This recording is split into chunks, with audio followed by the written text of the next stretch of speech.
네, 정치 여담 김근식 전 국민의힘 비전전략실장, 또 박수현 전 청와대 국민소통수석과 함께하겠습니다. 두 분 어서 오십시오. 안녕하십니까. 네, 먼저 김근식 실장님. 네. 매주 월요일하고 목요일, 그러니까 오늘이죠. 네. 세계 국민의힘 최고위원회를 하지 않습니까? 네. 오늘은 안 열었는데 그 이유가 태영호 최고위원이 또 무슨 소리 할까 걱정돼서 그랬다라는 소문이 들리더군요. 그 정기적으로 이제 일주일에 두 번, 네. 월요일, 목요일 아침 9시 합니다. 근데 이제 오늘 목요일 정기회의는 이제 어제 긴급 공지가 돼서 취소한 걸로 좀 알려져 있는데요. 일정상으로는 이제 오늘 뭐 김기현 당대표가 외부 일정이 있어서 부득이하게 미룬 것으로 돼 있습니다만 되게 아침 일찍 하고 갈 수도 있는 것들이거든요. 네. 그래서 아마도 말씀하신 것처럼 지금 연이어서 최고위원분들의 이제 설화, 그다음에 발언 논란, 또 그게 또 언론의 집중적인 이 조명을 받고 그러니까 아예 오늘 목요일 최고위원회는 좀 열지 않는 것으로 피해 가자. 급한 불은 좀 끄고 보자. 언론에 노출되지 않는 게 오히려 낫지 않겠느냐. 아마 그런 판단을 당내 일각에서 했던 것으로 해석이 가능한 부분인 것 같은데요. 지금 상황에서는 뭐 언론에 나오지 않고 나오고 이게 문제가 아니라 지금 지속되고 있는 이 여러 가지 문제들을 빨리 그다음에 국민들이 납득할 만한 수준으로 종결을 지어서 정리할 건 정리하고 사과할 건 사과하고 마무리를 좀 해야 되지 않나. 그런 생각이 당내는 많이 있는 것 같습니다. 네, 박수현 수석께서는 어떻게 보세요? 국민의힘 입장에서는 지금 딴 사람도 아니고 당의 지도부잖아요, 최고위원이면. 그러니까요. 이분들이 큰 사고를 칩쳐가지고. 아니 우선 뭐 부끄러운데. 국민의힘 태영호 최고위원 문제를 말씀드리기 앞서서 이게 1당, 2당이 번갈아 가면서 동시에 막 이런 문제가 터지고 이랬을 때 이게 정말 민생으로 고통받는 국민들께서 이 민생을 해결할 수 있는 희망을 어느 당으로부터 느낄 수 없는 이런 현실에 대해서 정치하는 사람으로서 부끄러움을 먼저 함께 느끼겠다는 말씀을 드리고요. 글쎄 그렇다고 해서 최고위원회를 취소한다라고 하는 것은 전 여태 이런 것을 보지를 못했어요. 최고위원회는 바로 국민께 어떤 민생을 어떻게 해결하겠다는 어떤 방향을 설명하고 방법을 설명하는 그런 대국민 메시지가 있는 회의거든요. 이런 중요한 것을 당내 문제를 해결하기 위해서 피해가는 이런 취소를 했다라고 하는 것은 돈 있을 수가 없는 것 같고요. 어떻게 됐든 간에 양당이 빨리빨리 이런 문제, 당내 문제들을 좀 해결을 하면서 본질을 피해가려고 하지 말고 회초리를 맞을 때 세게 맞고 빨리 정리하고 그러면서 1, 2당이 함께 손을 잡고 민생과 외교안보 문제로 나아가는 그런 모습을 빨리 보여주기를 바랍니다. 네, 대통령실 이준복 정무수석으로부터 공천 관련 언급과 함께 이 정부의 대통령의 한일 정책을 좀 옹호해달라는 부탁을 받았다. 이런 내용의 녹취가 언론에 공개되면서 파장이 계속됐는데 어제 태영호 최고위원이 기자회견을 자청했습니다. 자, 공천 관련 대화는 있지도 않았다. 오히려 자신을 음해하려는 정치적 공세다 이렇게 주장을 했는데요. 들어보시죠. 전당대회 과정에서 제주 4.3이 김일성 지시로 촉발됐다고 주장해 문제가 된 건 태영호 최고위원의 인터뷰 기사 내용입니다. 태영호 도 최고위원에 대한 징계 절차에 들어갔습니다.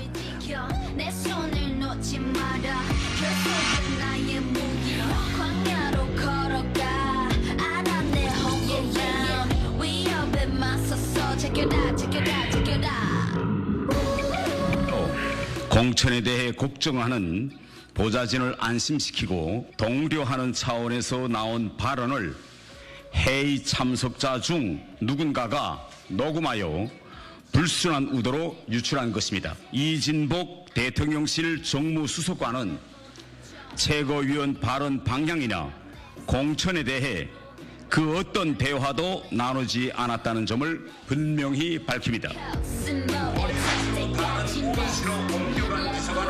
했던 4.3 관련 발언을 시작해 최고위원이 된 후에도 매일 사퇴하라는 정치적 공세와 태영호 죽이기 집단 린치가 각 방면으로 펼쳐지고 있습니다.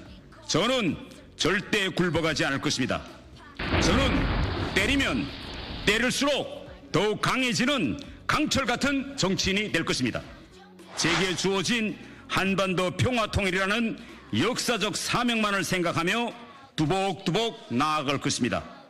마이크를 잘 활용하라라는 워딩이 지나쳐 규칙적인데 모두 도입하는 건가요? 조심하세요. 내용이 너무 구체적이라는 생각입니다. 아이고 선생님 다쳐요. 돈이 하나부터 10까지 아이고, 내용을 다칩니다. 다 지원해줬다는 다쳐요. 말씀이신가요? I'm on your next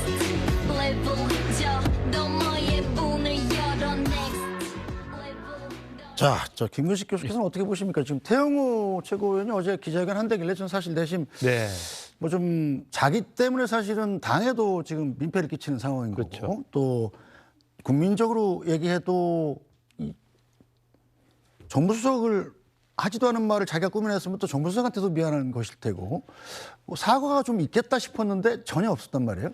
그래서 제가 봐도 좀 기대를 했던 분들이 봤을 때 굉장히 실망스러운 기자회견이고요.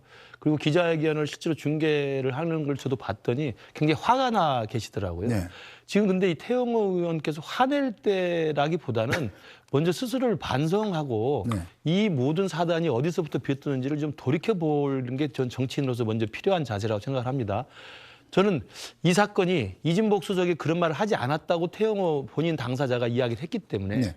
결국은 본인이 거짓말한 게 되지 않습니까? 네. 왜냐하면 녹취록은 있는 사실이니까.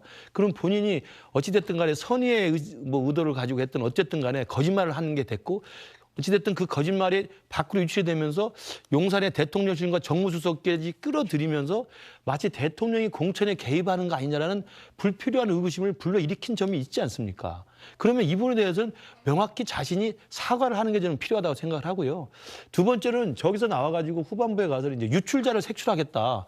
뭐 법적 조치를 하겠다 이야기를 하시는데요. 저는 그걸 보면서 좀 민주당스럽다는 생각을 좀 했어요. 민주당 그러니까 이재명 대표나 뭐 민주당 우리 국회의원분들 무슨 뭐 비리 혐의 나오면은 이게 검찰의 뭐 피의 사실 공표다. 이거 누가 어디서 유출했는지 따져보겠다 그러는데 지금 그 곁가지 아닙니까? 유출을 누가 했는지는 곁가지고 네. 그 내용이 문제고 그 행동이 문제면 그것에 대한 이야기를 해명하고 설명하고 반성하는 것이지 유출자를 따져서 색출하겠다는 이야기는 제가 볼 때 빗나간 이야기고 그렇다면 유출자는 그 보좌관 안에 있지 않겠습니까? 네. 보좌진을 데리고 이야기를 했기 때문에. 그렇죠. 그렇다면 그 보좌진이 어떤 심정에서 어떤 억하심정으로 무슨 이유 때문에 했는지 모르지만 그 보좌진을 따독거리고 리더십을 확보해야 될 태영호 의원 본인의 리더십에도 문제가 있는 거예요.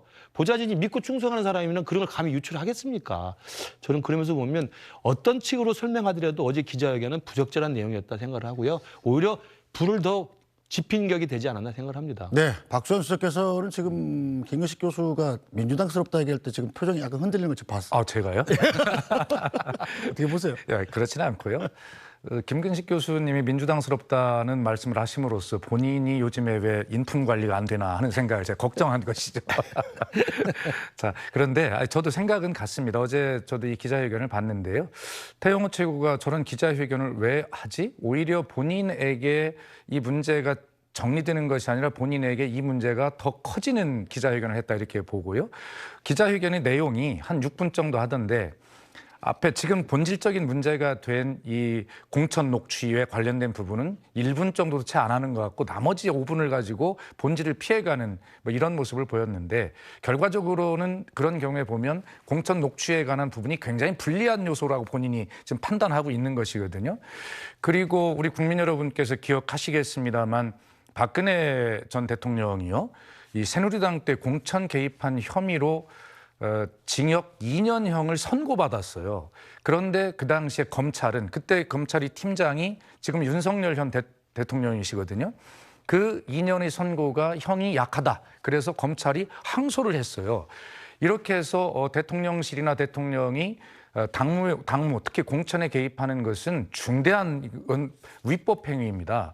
그런데 태영호 최고가 거짓말이 됐든 어쨌든지 간에 대통령실과 대통령을 그런 위법한 영역으로 지금 끌고 들어왔는데 이 문제는 대통령실이 사실이 아니라면 태영호 최고위원을 정확하게 고발해야 되는 일이라고 생각을 합니다. 그렇지 않습니까? 위법의 영역으로 끌고 들어왔는데 그래서 이 문제는 그렇게 결코 간단한 문제가 아니라 그리고 이것이 민주당의 입장에서 보면 태영호 최고위원을 윤리위원회에서 징계를 논의할 문제가 아니라 태영호 최고위원 말이 사실이라고 한다면 이 문제는 결과적으로 수사의 대상이라는 그런 입장을 가지고 있는데 그것은 뭐 제가 봐도 맞는 말 같아요. 이것이 쉽게 가라앉을 문제는 아닌 것 같습니다. 네, 일단 박수현 수석님 얘기는 태영호 최고위원의 유출된 녹취록 내용이 태영호 최고위원의 해명처럼 자기가 과장하거나 꾸며낸 얘기가 아니라 사실일 가능성이 높다라는 뜻으로 들리는데 맞습니까? 그러니까 이게 방송 들어오기 전에 우리 김근식 교수하고 얘기를 나눴습니다만 저희들 경험상 보면 첫 번째 기자도 어제 기자회견장에 질문이 나왔습니다만 내용이 너무 구체적이라는 것이죠. 마이크를 잘 활용하면 어떻다라든가. 그래서 그렇다면 대개 또 이런 경우는 지나고 보면 어느 정도 사실로 밝혀지는 경우가 많이 있어요. 그래서 저희들은 사실 개연성이 좀 많이 있다. 저는 개인적으로 그렇게 봅니다. 네, 김근식 교수님 어떻게 생각하시나요? 저는 이제 둘 사이의 대화였기 때문에 그 부분에 대해서는 입증할 아무런 구체적인 사실 근거가 없고 태영호 의원이 자신이 과장되게 거짓말을 한 거라고 지금 스스로 이야기를 했기 때문에 저는 그 말을 믿을 수밖에 없다고 보고요. 만약에 이제 추가적으로 이 부분에 대한 징계를 지금 당대표가 요청을 하는 상태이기 때문에 윤리위원회에서 이 부분에 대한 징계가 들어가고 태영호 의원이 이제 본인으로 가서 소명 절차를 하게 돼 있습니다. 그러면 이 거짓말한 내용에 대해서 소명을 하게 돼 있어요. 윤리위원회 비공개 회의에서. 아마 거기서 있는 그대로 사실을 저는 말을 할 거라고 보고 그 내용을 들은 다음에 윤리위원회에서 적절한 징계 수위를 결정할 것으로 보고요. 저는 이 거짓말을 했다고 하는 당사자가 스스로 거짓말을 했다고 그냥 밝히는 순간 이 부분은 더 이상 설명을 할 필요는 없다고 생각을 합니다. 다만 이것이 보좌진에 의해서 녹취가 돼서 바깥으로 유출됐다고 하는 정황이 벌써 태영호 의원에겐 일단 심정적으로 뭔가 문제가 있다는 것을 보여주는 것이고요. 그리고 그 내용이 상당히 과장됐더라도 입에 담아서는 안 될. 그리고 보좌진과의 회의에서도 실제로 말을 해서는 안 될 금도를 넘어서는 내용들이었기 때문에 그런 면에서 우리 당으로서는 굉장히 충격적인 거라고 볼 수가 있죠. 네, 이 문제가 제가 볼 때 앞으로 전개 상황에서 좀 궁금한 것은 이렇게 될 수가 있어요. 지금 이것이 진퇴양난에 국민의힘이 처해 있다 저는 보거든요. 만약에 윤리위원회건 공천과정이건 태영호 최고가 사실은 윤리위원회에서 중징계를 받아서 사실상 공천 배제된다거나 실제로 그런 일이 일어나게 됐는데 만약에 이진복 수석과 이야기한 것이 저희가 유추하는 대로 사실 개연성이고 사실이다. 그러면 태영호 최고가 가만히 있겠습니까? 그렇기 때문에 이번 윤리위원회에서 나오는 징계의 수위 그리고 거기에 대한 태영호 최고의 어떤 대응, 태도 이런 것들을 보면 굉장히 이 문제가 아까 그래서 제가 쉽게 끝날 문제가 아닐 것으로 본다고 한 것이 지금 국민의힘이 만약에 저런 이진복 수석과의 사이에 어떤 비슷한 것으로 있었다면 태영호 최고가 어떤 발목을 딱 잡고 있는 것이고 그것이 이 징계나 이런 것에 어떤 영향을 미치는 것인지를 태영호 최고는 지금 판단하고 보고 있을 것이다 이렇게 보는 것이거든요. 네. 그거 이제 저희 국민의힘이 거의 자중지단으로 가기를 이제 기대하는 입장에서 박수석께서 말씀하신 것 같은데요. 그럴 가능성은 제가 볼 때 전혀 높지 않고 왜냐하면 이제 비슷한 경우가 지난번에 김의겸 의원이 첼리스트 청담동 술자리 이야기를 그 국회에서 이야기했을 때 결국 그걸 키를 쥐고 있는 사람 본인이 바로 첼리스트 분이 아니었습니까? 근데 첼리스트가 경찰에 가서 실제로 이건 거짓말을 내가 한 거다. 남자친구한테 혼나지 않으려고 거짓말을 했다는 걸로 그냥 일단락이 끝났습니다. 그러니까 이 부분도 저는 똑같은 경우라고 생각을 하고요.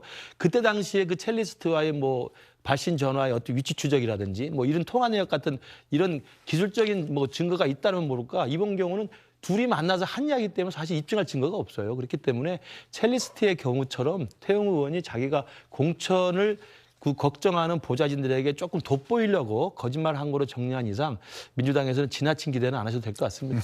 자, 그런데 김근식 교수님, 이 당내에서도 어제 태영호 최고위원의 기자회견은 사실 안 하는 게 낫다 이런 여론이 좀 있죠. 그렇습니다. 그러니까 태영호 최고위원뿐만 아니라 지금 뭐 잇따라서 김재원 최고위원에서 지금 징계가 벌써 이제 절차에 착수를 했을 정도인데 문제는 최고위원이면은 우리 당의 최고 지도부입니다. 최고 지도부 분들이 그 설화와 뭐 실현 논란으로 뭐 비판을 받는 건 그렇다 치더라도 그럼 그 다음 이후에 그런 상황이 생기면 대응하는 게 저는 훨씬 더 잘 준비가 된다고 생각하거든요. 그러니까 실수하거나 문제를 일으킬 수 있습니다. 그러나 실수나 문제를 일으킨 다음에 그걸 어떻게 마무리하고 대응하느냐가 정치력이라고 생각하는데 그런 부분에서 보면 태영호 의원 같은 경우는 특히나 문제가 생긴 다음에 대응하는 방식이 자꾸 문제를 키워나가는 방식 같아요.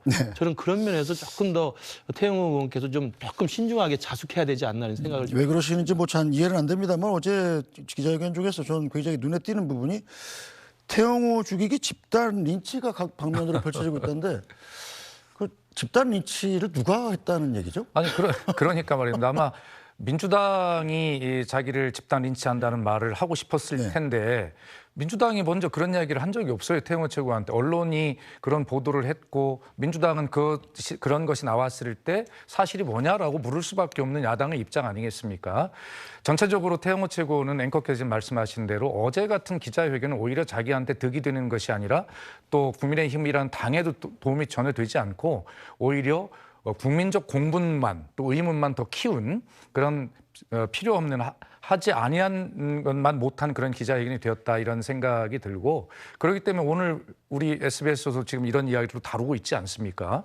그래서 하여튼 그 태영호 최고가 당 지도부까지 올라가는 과정까지는 좋습니다만 그러나 그 과정에서 있었던 일이나 지금부터 이 태도는 전혀 본인이 경험하지 못한 그런 어떤 분야이기 때문에 좀 자중하고 성찰하면서 그리고 주변을 돌아보면서 정치 활동을 하는 것이 대한민국 국민에 대한 예의다. 저는 그런 생각을 갖습니다. 네, 어제 김기현 대표 요청으로 지금 태영호 최고위원회에다 징계의 안건에 녹취록 파문이 추가가 된 거죠. 그렇습니다. 초반에는 김기현 대표도 태영호 의원의 그 해명, 자기가 과장해서 거짓말했다는 걸로 일단락을 지으려는 듯한 분위기였습니다만 사실 어제 분위기가 많이 바뀐 것 같고 왜냐하면 제가 볼 때 저 기자회견이 사실은 불을 지른 거라고 생각을 합니다. 네. 일단 어찌됐든 본인의 잘못과 본인의 어떤 실수로 이 당에 누를 끼치고 용산 대통령실에 누를 끼친 거라고 한다면 본인이 그다음 마무리를 하면서 깔끔하게 정리를 했어야 되는 건데 오히려 자기를 죽이려고 하는 세력들이 있고 그 유출한 유출자를 색출해서 뭐 발본색원 하겠다는 식으로 이렇게 하면 당에서는 이 상황을 더 키워나갈 수밖에 없는 상황이 돼버리지 않습니까? 네. 저는 그래서 아마 김기현 당대표가 기존의 태영호 의원에 대한 징계 건 말고도 이번에 녹취록 파문에 대한 것들도 추가적으로 좀 당대표로서 윤리위원회 그 제안을 좀 요청을 해놓은 상태고요. 저는 조만간 신속하게 빨리 윤리위원회에서 이 절차를 밟아서 태영호 의원에 대해서는 그 징계 여부 자체를 결정을 하고 당대표로서도 이 부분에 대해서는 신속하게 좀 마무리를 지어야 그리고 이 문제에 대한 국민들의 실망이 더욱더 커지지 않도록 빨리 저는 좀 수습을 해야 한다고 생각을 합니다. 만약에 징계 수위가 이제 당원권 1년 정지 이런 게 네. 나올 경우에는 내년 총선 출마 자체가 안 되는 거죠. 불가능하죠. 네. 1년이 당원권 정지면 이제 그전에 공천을 받을 수 있는 자격이 네. 상실되기 때문에 불가능한데요. 그래서 이제 당내 일각에서는 뭐 태영호 최고위원이나 김재현 최고위원에게 이제 자진 사퇴 이야기를 좀 하는 것으로 좀 거론이 되는 것 같습니다. 왜냐하면 자진 사퇴를 할 경우에는 당원권 정지라고 하는 윤리위원회 중징계를 조금 더 좀 양형을 참작할 수 있는 정상을 참작할 수 있는 일종의 좀 그런 모양새가 되지 않겠습니까? 그렇기 때문에 당원권 정지가 세게 나오는 것보다는 1년이 나오지 않도록 하는 방법으로는 자진 사퇴라고 하는 좀 반성하는 모습을 공개적으로 보이는 것들이 하나 있고 또 자진 사퇴가 어떤 의미냐면 자진 사퇴를 하면 그 최고위원 자리가 거리가 되기 때문에 새로 최고위원을 선출할 수가 있습니다. 그러면 이 당 지도부가 와야 되는 걸 막을 수가 있거든요. 근데 만약에 자진 사퇴를 안 하고 끝까지 버티다가 당원권 만약에 1년 정지가 왔다. 그러면 공천도 못 받을 뿐만 아니라 1년이 지나면 다시 최고위에 복귀가 됩니다. 형식 논리상으로는. 네. 그러면 이게 지도부가 어떻게 되겠느냐. 뭐 이런 논란들이 있어서 아마 뭐 태영호 최고위원이든 김재현 최고위원이든 지금의 본인의 그 입장, 근데 본인의 어떤 그 행보에 대해서는 상당히 많은 고민이 있을 거라고 생각을 합니다. 네. 태영호 최고위원 어제 마지막 말이 그거였잖아요. 자신은 뭐 꺾일지언정 굽히지 않겠다. 강철 같은 정치인이 되겠다. 이런 건 만약에 징계를 과하게 받아가지고 내년에 총선에 못 나가게 되면 뭔가 조치를 하겠다. 뭐 이런 약간 협박 비슷한 얘기처럼 들렸어요, 저한테. 어떻습니까? 글쎄 뭐 대한민국 국민이 되고 정치인이 되신 지 얼마 안 됐는데 뭐 뚜벅뚜벅 걷겠다. 김대중 전 대통령께서 그 사형 선고를 받으면서도 남기셨던 위대한 말씀이신데 말씀이 겉모양은 많이 어디서 이제 듣고 배우신 것 같은데 실제 그렇게 철학적으로 실천이 될지는 모르겠습니다. 그런데 아까도 제가 이 부분을 언급했지만 만약에 태영호 최고가 이진복 정무수석과 꼭 그대로는 아니다 하더라도 비슷한 뭐라도 있었다라고 하는 것을 지금 속 마음으로 가지고 있고 그러나 대통령실을 보호하기 위해서 지금 일단 내가 이렇게까지 하고 있는데 나에게 중징계를 내리고 정치인으로서의 삶을 마감할 수밖에 없는 정도의 가혹한 조치를 한다면 내가 가만히 있지 않겠다라고 하는 것도 포함이 돼 있을 수 있다라고 하는 그런 제가 추측을 이제 했었는데요. 아마 그런 말 속에 뭐 그런 어떤 것들도 담겨 있으리라 봅니다만 일단 저는 어제 본인이 뭐 그런 것보다는 지금 자기가 굉장히 억울하다라고 하는 것을 좀 강변한 뭐 그런 어떤 표현이 아닌가 일단 그렇게는 보고 있습니다. 자, 김근식 교수님, 이게 어제 보니까 뭐 많이 알려진 건 아니었습니다만 CBS에서 태영호 최고위원에 네. 대한 쪼개기 후원금 의혹까지 보도를 했었잖아요. 태 최고위원은 물론 부인을 했습니다만, 자, 이 문제도 좀 문제가 될 가능성이 있을까요?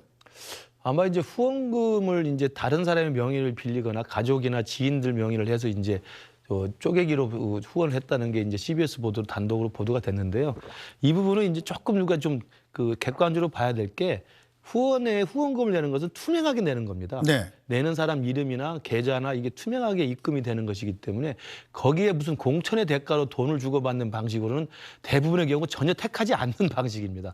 따라서 그 부분에 대해서는 태영호 의원의 일단 해명을 좀 먼저 기본으로 좀 들어줘야 될 것 같고요. 다만 이제 시기적으로 지난해 6.1 지방선거 이제 전후로 그런 그 가족과 지인까지 동원한 뭐 수십만 원, 수백만 원의 후원금이 들어갔다는 점에서는 일단 심정적으로 좀 묘하다는 생각을 할 수는 있겠습니다만 그 부분에 대해서 본인이 그냥 알고 있고 또 핵심 당직자이고 전직 시구의원, 현직 시구의원들이기 때문에 태영호 그 강남의 현역 의원을 돕는다는 의미에서 가족과 지인까지 힘을 합쳐서 돕는다는 그 자체의 후원금으로 된다고 한다면 법적으로 문제될 것은 없지 않나 이렇게 생각합니다. 네, 이 장동혁 국민의힘 원내대변인 같은 경우는 이게 쪼개기 의혹이 만약에 사실 확인이 된다면 별도로 두 차례 나눠서 징계를 할 가능성도 있다 이렇게 얘기를 했더군요.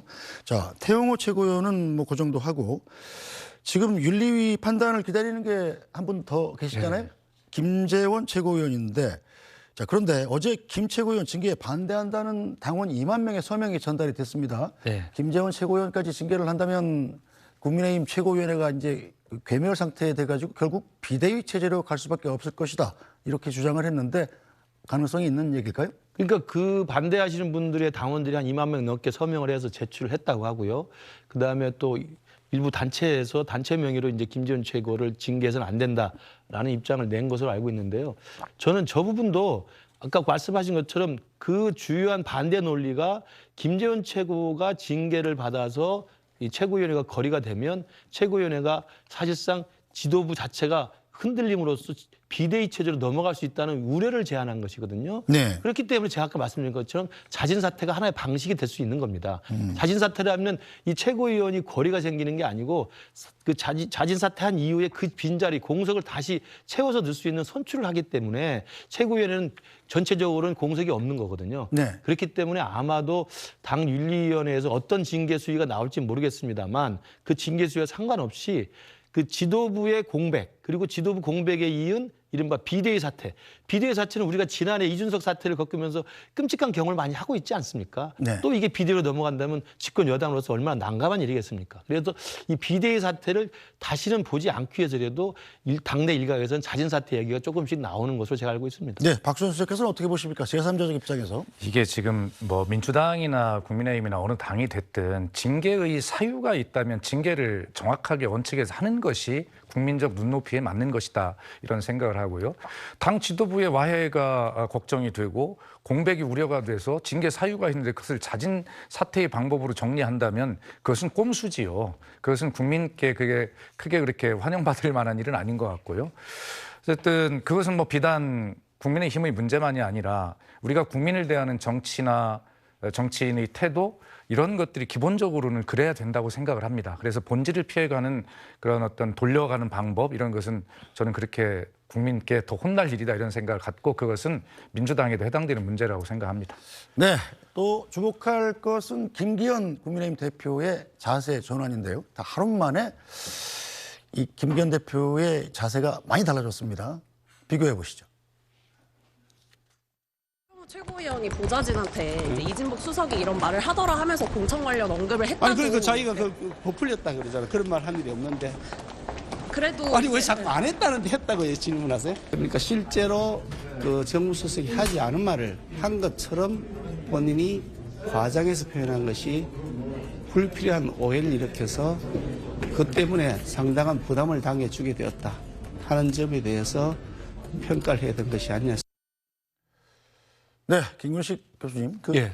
또 말씀하셨습니다만 그냥 별거 아닌 일로 넘기려다가 바로 하루 만에 굉장히 단호해지셨단 말이에요. 그러니까 첫날에 처음에 나온 그 화면은 이진복 정무수석이 정말 공천이라는 이야기를 꺼내면서 마치 용산 대통령실이 당무에 또는 공천에 직접 개입한 것처럼 의혹이 부풀어지기 때문에 그게 아니다라고 사실은 이제 해명을 하는 그 태영호 의원의 이야기를 이제 두둔하는 듯한 이야기인 것 같고요. 그러니까 사실관계에서 정무수석실이나 이 대통령실에서 공천 이야기를 나온 것에 대해서 그게 서둘러 아니다.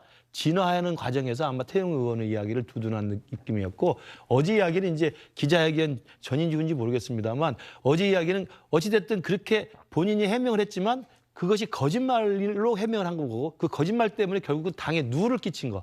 그다음에 용산 대통령실에 누를 끼친 점에 대해서는 어찌됐든 당 차원에서는 평가를 하고 문제가 있다면 징계를 해야 된다. 이런 입장으로 아마 선회한 것이어서 앞뒤가 다르다기보다는 시점 차이에서 일정 정도의 좀 온도 차이가 있었던 게 아닌가 싶습니다. 네, 민주당에서는 지금 태영호 의원 녹취록 파문을 그냥 넘어갈 분위기는 아니죠?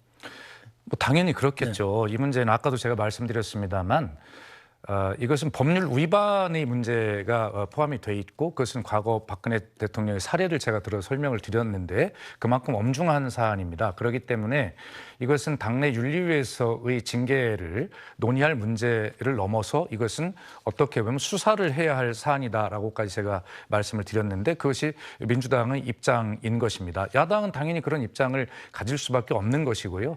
또 민주당도 지금 뭐 전당대회의 과정 문제로 지금 굉장히 지금 혼이 나고 있지 않습니까? 민주당도 어떻게 보면 지금 뭐 윤관석 의원이나 이런 분들이 자진 탈당을 했지만 그거 가지고 그렇게 하면서도 민주당은 이건 수사해야 될 사안이다라고 또 비판할 수 있는지에 대해서도 저도 걱정은 있습니다만 그러나 계속 제가 말씀드리듯이 이 당이든 저 당이든 간에 국민이 보실 때 합당한 어떤 눈높이라고 하는 것, 상식적 눈높이가 있는데 그것을 서로 벗어나려고 하면 안 된다라고 하는 생각을 계속 저는 민주당원으로서 민주당도 바라보면서 하는 것이고 국민의힘도 역시 그런 잣대가 적용이 돼야 된다 이런 생각을 하고 있습니다. 네, 민주당뿐 아니라 국민의힘 내부에서도 우려의 목소리를 내놓고 있는 분들이 있습니다. 유승민 전 의원과 안철수 의원인데요. 어떤 얘기 했는지 볼까요? 자, 태영호 녹취록이 사실일 것 같다. 거짓이면 대통령실이 고발을 해야 된다. 정확히 박수현 수석이 좀 전에 하신 말씀이랑 일치합니다. 또 당 지도부가 대통령의 하수인이라는 인식이 생겼고 이대로 가면 국민의힘 총선은 해보나 마나 할 것이다. 이렇게 쓴소리를 했습니다. 자, 안철수 의원. 그래서 남한테 이야기할 게 아니고 본인이 아무 일도 하지 않으면 아무 일도 안 생길 텐데 참 우려스럽다. 여기서 많이 듣던 얘기죠? 예. 그것은 바로 이진복 수석이 이 당대표 선거에 안철수 후보가 나와서 윤한연대를 얘기했을 때 아무 말도 하지 않으면 아무 일도 안 생길 것이다. 이 얘기를 그대로 들려준 거죠. 안철수 의원이 모처럼 아주 재치 있게 받아친 것 같습니다.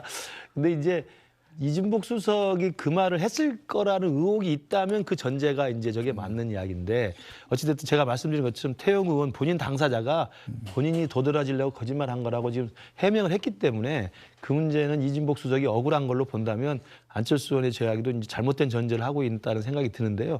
어찌됐든 지금 유승민 의원이나 안철수 의원이 갖고 있는 그 위기감은 뭐냐면 이번에 전당대회 이후에 새로 선출된 지도부가 지나치게 대통령실의 그립감에 의해서 좌우된다.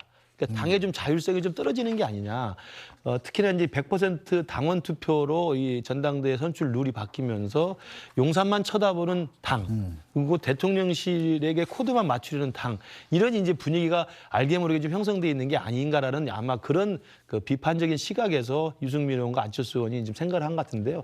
그러나 있는 것대로 사실은 사실대로 봐야 될 것 같고 이진복 수석이 그런 말을 했지는 않았을 거라고 저도 믿고 있고 그렇기 때문에 그런 부분에 대한 것을 연관시킬 필요는 없다고 생각합니다. 다만 유승민 의원이나 안철수 의원이 말하는 것처럼 지금 총선을 1년도 남지 않은 상황에서 집권 여당이 대통령실의 축장소가 되거나 대통령실의 눈치만 보고 거기 안테나만 세우는 모습이 되면 사실은 대통령께도 이건 좋지 않은 거거든요. 대통령을 위해서 민심을 반영하고 또 대통령한테 돌아갈 비난의 화살을 당이 먼저 나서서 좀 그걸 완충 역할을 해주고 이런 역할을 하는 게 집권 여당의 몫인데 그걸 할 수 없는 굉장히 수동적이고 피동적인 객체가 되면 이게 문제가 있는 거거든요. 아마 그런 면에서 그런 분발을 좀 요구하는 그런 하나의 당내 어떤 그 요구가 아닌가 싶습니다. 네, 박수현 수석님. 이 안철수 의원 특히 얘기 들어보면 아무 일도 하지 않으면 아무 일도 안 생길 텐데 우려스럽다. 이 얘기는 약간 전당대회 당시에 이진복 수석이 사실상 전당대회에 개입해서 자기를 좀 방해한 거 아니냐 이런 데 대한 원망이 좀 녹아있다 이런 생각이 드는데 맞습니까? 김근식 교수께서 안철수 의원이 모처럼 재치 있게 받아쳤다 이런 표현하시길래 제가 그 즉시 재치 있게 대신 한매치기라는 표현이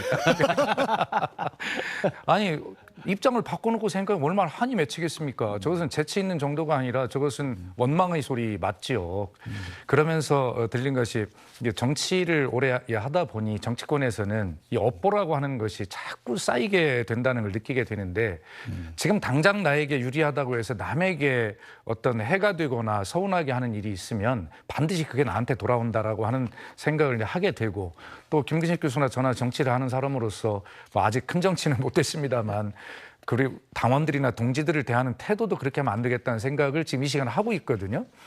지금 그 지난 전당대회 때 보면 사실은 나경원 의원 와서 저출산 고령사회대책위원회 그 뭐 부위원장입니까? 그 자리도 사실은 거의 사표를 받은 것 아니겠습니까? 그리고 뭐 유승민 의원 그렇게 주저앉혔고 안철수 의원 거의 저렇게 해서 주저앉혀서 김근식 교수 지금 말씀 고백하신 대로 친윤 일색의 그런 정당을 만들어 놓은 그런 지금 부작용들이 나타나고 있는 것인데 아마 안철수 의원은 저 말을 할 때 뭐 정말 어떻게 보면 김근식 교수 말씀대로 재치 있게 받아쳤다 이렇게 할 수도 있겠으나 저 속마음은 한 맺힌 절규다 저는 그렇게 생각합니다. 자, 김규식 교수님, 국민의힘이 이 난국을 타개할 방법이 뭡니까? 제가 아까 말씀드린 것처럼 김기현 대표 체제의 리더십에 사실은 시험대에 오른 거죠. 지금 새로운 지도부가 등장했는데도 불구하고 지지율이 오히려 떨어지는 형국인 거다가 더욱이나 지금 민주당의 이른바 전당대 돈봉투 사건이라는 저희로서는 호재인데도 불구하고 지지율이 떨어지잖아요. 이 부분은 정말 지도부가 리더십을 제대로 지금 구축을 못했다는 이야기고 그 과정에는 최고위원들의 잇따른 설화와 이 실언 발언 그리고 이를 대응하는 김기현 대표의 좀 그 우유부단함이라고 할까요? 뭐 이런 것들이 좀 국민들 눈에는 보일 수가 있기 때문에 저는 김기현 대표가 지금 윤리위원회에 강력하게 요청을 하고 있고 또 윤리위원회가 신속하게 지금 열릴 예정이라고 하니 문제가 되는 이 상황에 대해서는 빨리 그리고 좀 쓴 약이더라도 쓴 약을 복용해서라도 당의 아픔을 좀 또 치료를 하는 게 또 효과적이기 때문에 아픈 부분은 빨리빨리 정리해내고 그다음에 국민 앞에 좀 정중하게 사과할 건 사과하고 새로운 모습으로 변화하는 그런 모습을 김기현 대표의 리더십을 세우는 계기로 삼았으면 좋겠다 이런 말씀드립니다. 네, 국민의힘 사정은 여기까지 알아보고 안녕하십니까, 편사옥입니다. 더 많은 뉴스와 라이브 이벤트를 보고 싶으시면 화면 오른쪽을 눌러서 구독해 보시기 바랍니다. 또 저희 SBS 앱을 다운로드하시면 속보 알림도 받아보실 수 있습니다. 항상 저희 SBS 뉴스를 시청해 주셔서 대단히 고맙습니다.